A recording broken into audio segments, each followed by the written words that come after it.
بسم اللہ الرحمن الرحیم۔ السلام علیکم۔ وزیر اعظم شہباز شریف نے بہت اعتماد اور یقین کے ساتھ متحدہ عرب امارات میں یہ دعویٰ کیا ہے کہ انہوں نے کشکول کو توڑ دیا ہے، اور اب متحدہ عرب امارات کے ساتھ پاکستان کا جو معاملہ ہے وہ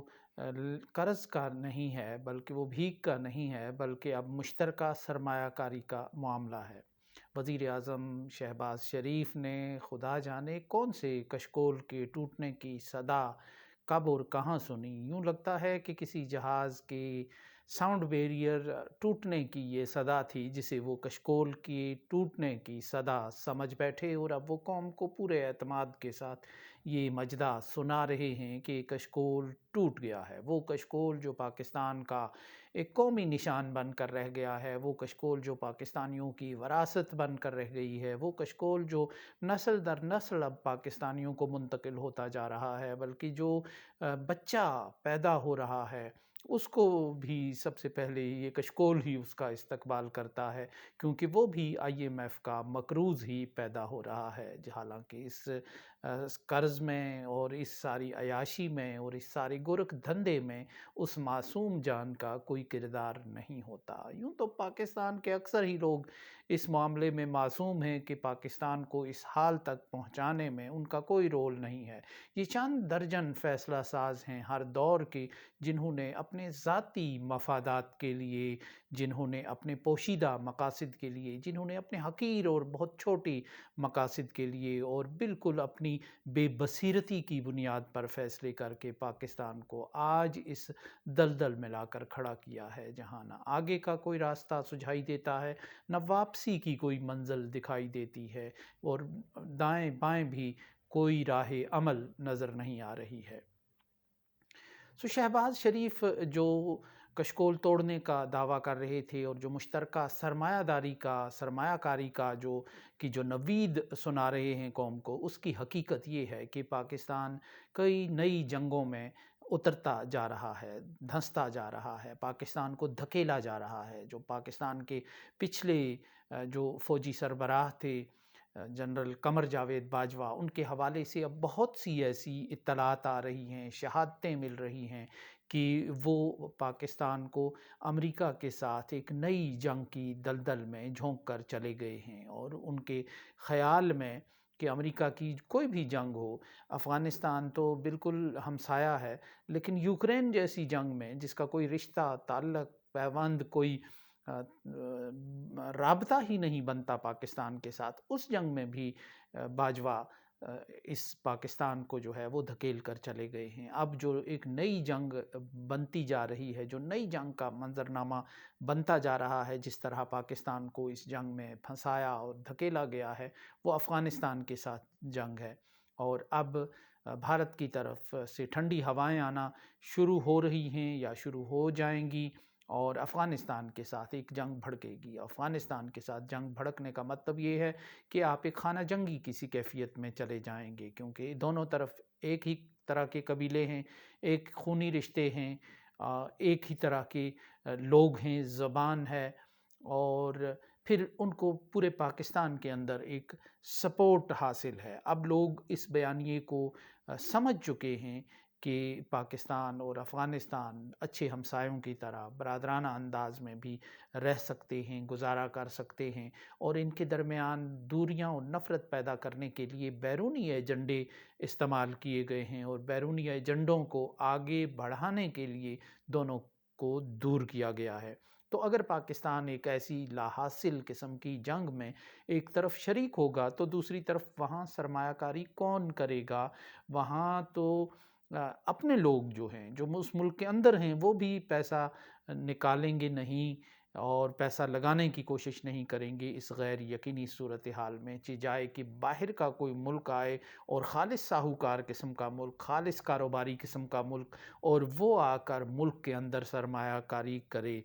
الا یہ کہ اس ملک کے کوئی ویسٹڈ انٹرسٹس ہوں گے، اس ملک کو آپ نے کوئی کانیں دی ہوں گی معدنیات کی، اس ملک کو آپ نے تیل کے ذخائر دیے ہوں گے، اس ملک کو آپ نے کچھ زمین دی ہوگی ٹورزم کے لیے، سیاحت کے لیے، اور کچھ اس کے سامنے آپ نے ایسے اپنے اسٹریٹجک مقاصد اور مفادات سرنڈر کیے ہوں گے، تو پھر وہ آ کر کوئی رسک لے کر وہ یہاں آئے گا خالص سرمایہ کمانے کے لیے، سرمایہ لگانے کے لیے، لوگوں کو روزگار دینے کے لیے۔ کسی ملک کا دماغ خراب نہیں ہے ایک ایسے ملک میں آئے جس کا تاثر ہی جنگ زدہ ہو، اور جس نے آگے بھی فی سبیل اللہ جو ہے جنگوں کا ٹوکا اٹھا کے پھرنا ہو، کہ جہاں کہیں دنیا میں جنگ ہو آپ جنگ کا ٹوکا اٹھائے اپنے کندھے پہ ہیں کہ ہاں جی ہماری خدمات حاضر ہیں، یوکرین میں جنگ لڑنی ہے اس میں حاضر ہیں، تائیوان میں لڑنی ہے اس میں حاضر ہیں، کسی عرب ملک میں جنگ لڑنا ہے تو وہاں کے لیے بھی حاضر ہیں۔ تو اس طرح کا جو آپ کا ایک غیر پیشہ ورانہ قسم کا اور پیشہ ور جنگ باز کا اور جنگجو کا، اجرتی جنگجو کا جو آپ کا ایک رول ہے، اس کی موجودگی میں کوئی سرمایہ آنا ممکن نظر نہیں آ رہا۔ اور ایسے میں جب کہ آپ کی آبادی کا ایک بہت بڑا حصہ بیرون ملک بس رہا ہے اور وہ جدید ذرائع ابلاغ سے لیس ہیں، وہ باشعور ہیں، وہ بصیرت رکھتے ہیں، وہ وسائل رکھتے ہیں، اور وہ اپنے ملک کے ساتھ بدستور جڑے ہوئے ہیں، اور اپنے ملک کے اندر بسنے والے لوگوں سے زیادہ وہ اپنے ملک کے حالات پر کڑتے ہیں، تبصرے کرتے ہیں اور ان حالات کو بدل ڈالنا چاہتے ہیں۔ جب وہ آپ کے ہر بیانیے کو نگیٹ کریں گے، جب وہ آپ کے ہر بیانیے کو رد کریں گے، تو اس سے آپ کے غیر محفوظ سرمایہ کاری کے لیے ہونے والے ملک کا ایک تاثر جو ہے وہ گہرا ہو جائے گا۔ اس لیے ان حالات کو بدلے بغیر آپ نہ تو کشکول آپ کا ٹوٹ سکتا ہے، نہ آپ کشکول توڑ سکتے ہیں۔ آپ دل کے خوش رکھنے کو غالب یہ خیال اچھا ہے کہہ سکتے ہیں، لیکن حقیقت یہ ہے کہ آپ کشکول، وہ جو پرانے طرز کا کشکول اکثر بھکاریوں کے پاس نظر آتا تھا، اس کی بجائے آپ نے ایک دیدہ زیب اور نقش و نگار والا اور جدید قسم کے میٹیریل کا حامل کشکول بنا لیا ہے، جس پر بہت منقش ہے، جو بہت ایستھیٹک ہے، خوبصورت ہے، اور شاید اس کو کشکول کی بجائے اس کو کوئی اور اچھا سا نام، کہ تم کوئی اچھا سا رکھ لو، اپنے ویرانے کا نام آپ اس کو دیکھ لیں۔ دوسری طرف حالت یہ ہے کہ آپ اس ملک میں عدم استحکام کی سب سے بڑی وجہ کو بلا وجہ طول دیتے جا رہے ہیں، الجھاتے جا رہے ہیں، نئے نئے معاملات میں اس کو پھنساتے جا رہے ہیں، اور وہ وجہ، وہ جواز ہے عمران خان۔ عمران خان ایک ایسا بندہ ہے کہ جو اس سسٹم کے خلاف، اس سسٹم کے مقابل کھڑا ہوا تو سارا منظر بدلنے لگا۔ اس سے پہلے کمی اس بات کی تھی کہ کوئی شخص جو ہے وہ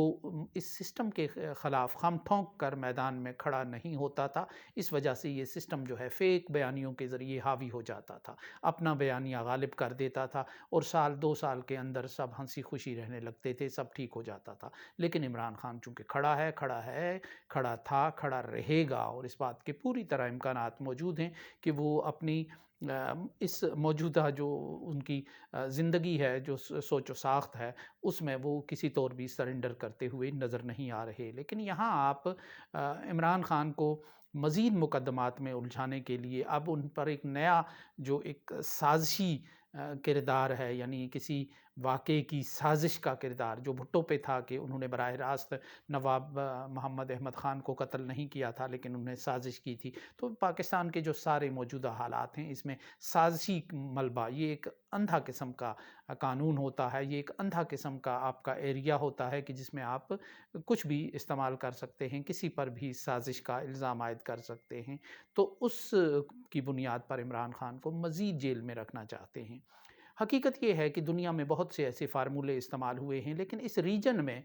جو جنوبی ایشیا کا ریجن ہے، یہاں کا اپنا مزاج ہے، لوگوں کے مزاج ملتے ہیں، لوگوں کے حالات ملتے ہیں، تو یہاں کے اپنے حالات ہیں۔ تو یہاں جو کجریوال نے حال ہی میں یہ کہا ہے کہ مجھ پر عمران خان فارمولہ لاگو کیا جا رہا ہے، جو ان پر کیا گیا، لیکن اس کے باوجود وہ جیل میں بیٹھ کر الیکشن جیت گئے۔ اس سے پہلے محبوبہ مفتی جو مقبوضہ کشمیر کی رہنما ہیں، انہوں نے بھی کہا تھا کہ میرے ساتھ وہی کیا جا رہا ہے جو عمران خان کے ساتھ پاکستان میں ہو رہا ہے۔ تو گویا کہ بھارت عمران خان کے تجربے اپنے ملک میں کر رہا ہے، لیکن جو پاکستان ہے وہ عمران خان کے ساتھ اس وقت اب اگر یہ مقدمات کھلتے ہیں تو وہ علی گیلانی کا تجربہ کرتا ہوا نظر آ رہا ہے۔ یہ وہ دور تھا کہ جب اکبر بگٹی کو قتل کیا گیا، اور میں اس پر متعدد بار اس زمانے سے لکھتا آ رہا ہوں، جس پر ہمارے بہت سے مہربان چیمبا جبیں بھی ہوا کرتے تھے کہ اور ہماری اطلاعات بھی تھیں اور بھارت کا میڈیا بھی اکثر یہ چیزیں بریک کر رہا تھا، سامنے آ رہی تھیں۔ اس دور کے اخبارات کی فائلیں اگر دیکھیں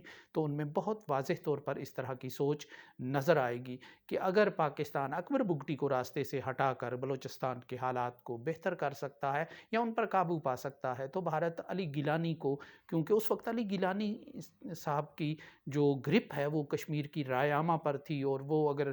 لوگوں کو دوپہر کو کہتے تھے کہ آدھی رات کا وقت ہے تو لوگ کہتے تھے ہاں جی آدھی رات کا وقت ہے، وہ اگر آدھی رات کو کہتے تھے سورج نصف النہار پہ ہے تو لوگ سمجھتے تھے کہ سورج نصف النہار پہ ہے۔ تو رائے پر ایسی گرفت تھی، تو انہوں نے یہ بہت سی تجاویز آئیں کہ آپ اس شخص کو ہٹانے کے لیے، اس کشمکش سے، اس مشکل سے نکلنے کے لیے اس شخص کو اکبر بگٹی طرز پر راستے سے کیوں نہیں ہٹاتے۔ تو اس پر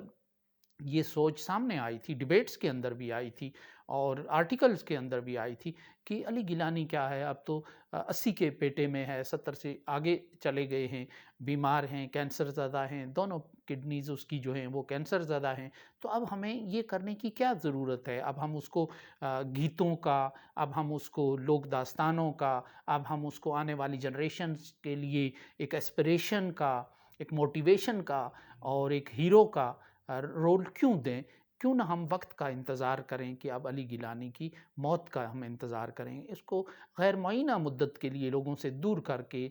ڈال دیا جائے جیل میں یا گھر میں ہی بند کر دیا جائے۔ تو بالآخر پھر وہ اسی نتیجے پر پہنچے کہ انہوں نے علی گیلانی صاحب کو 10 سال کے لیے، 11 سال کے لیے جیل میں نظر بند کر دیا، لوگوں سے ان کا رابطہ کٹ گیا، وہ لوگوں سے کٹے رہے، گھر میں نظر بند رہے، لیکن گلیوں میں ان کا طوطی بولتا رہا، گلیوں میں ان کا سحر جو ہے وہ بولتا رہا، گلیوں میں ان کے نعرے بلند ہوتے رہے، ان کے پیغامات سے لوگوں کے روز و شب جو ہیں وہ ان کا تعین ہوتا رہا۔ لیکن گیلانی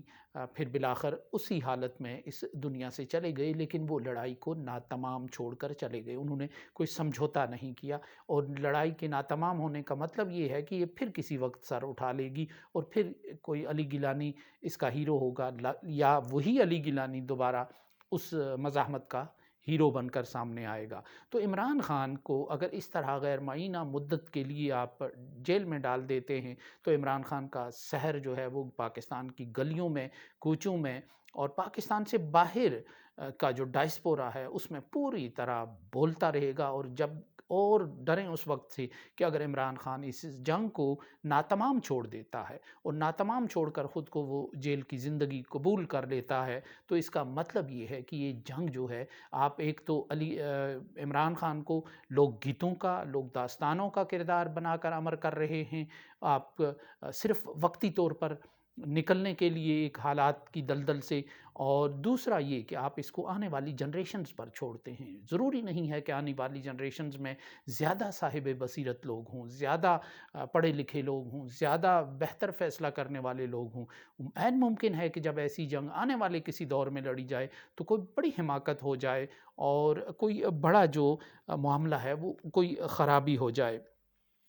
تو اس ساری جو صورتحال ہے کہ اس کی جو بنیادی وجہ ہے وہ یہ ہے کہ اگلے زمانوں کے لیے،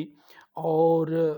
آپ اس جنگ کو اگر چھوڑتے ہیں تو اس کا مطلب یہ ہے کہ یہ جنگ جو ہے یہ جاری رہتی ہے، یہ کسی منطقی نتیجے اور منطقی انجام تک نہیں پہنچتی۔ آج کا دن مسئلہ یہ ہے پاکستان کا کہ آج کا دن